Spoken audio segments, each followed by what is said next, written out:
Thank you, Mr. Chairman. Mr. Colby, since we've started this hearing, a lot of things have happened. I don't know if you're not in a position to follow the news.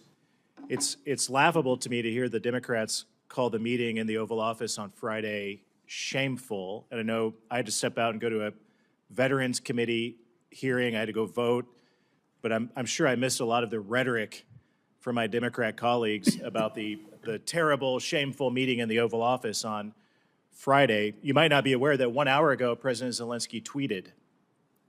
He called the meeting on Friday regrettable. He said Ukraine wants peace, not forever wars.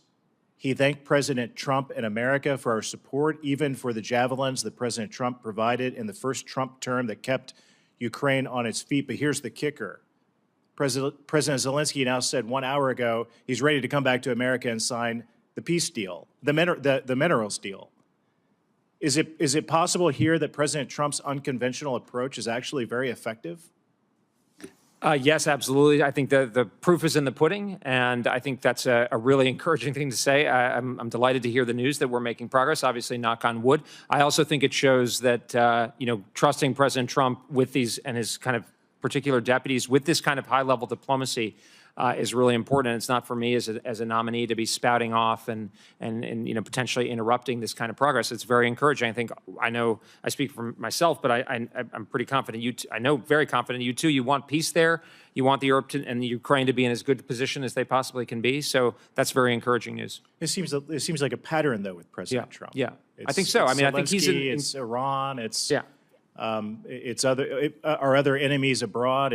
It's the tariff approach. It seems like President Trump's unconventional approach is actually very effective. I think it's very effective, and I think there's a degree. I mean, he's a master negotiator. He's a deal maker. He understands leverage, and he is not going to be calculable. I think one of the main critiques I think we probably all have of the last administration was that they were highly calculable and you could kind of measure it.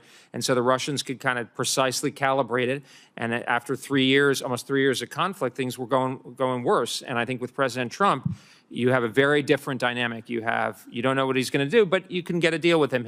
And this is, I think, the point about not, having ad hominems is an important part. It's not, I don't think he misunderstands who Vladimir Putin is, to the contrary, but I think he understands as part of a deal, a good deal, a verifiable deal, a positive deal, and the same logic would go with Iran if, and God willing, he's able to achieve that as well, or make progress in that direction as well. That would be the same approach I think he'd take. I totally agree. I want to move on. Last year, INDOPACOM admitted to Congress that it had the most unfunded priorities in its history, $11 billion. One of INDOPACOM's biggest shortfalls was missile defense. At the same time, we've been giving Patriot missile defense systems to Ukraine. We fired off hundreds of million-dollar missiles shooting down $1,000 Houthi drones.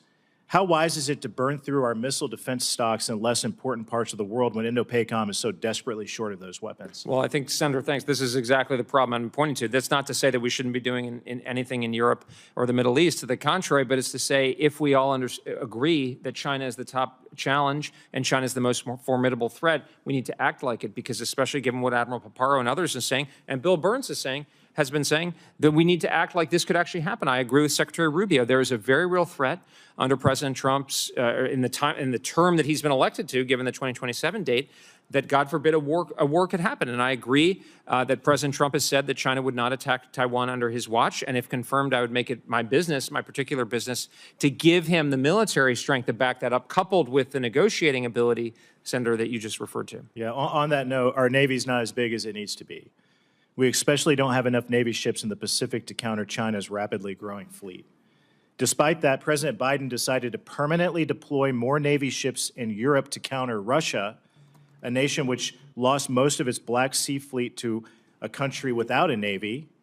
Mr. Colby, should we be putting more vessels in Europe when we already don't have enough in the Pacific? Senator, I think we should be putting the military capabilities, especially that are relevant in the priority area, ships, submarines, missile defense assets, have to be focused on deterring a conflict over Taiwan. And if, God forbid, it happens, giving our soldiers and sailors and airmen and defenders and Marines the best shot. I mean, that's something I feel very deeply is I'm not in uniform, but if confirmed, it would be my job to make sure those who are in uniform or who do stand in harm's way, the best shot at winning, because the American military shouldn't get in a fair fight. Thank you. I yield back.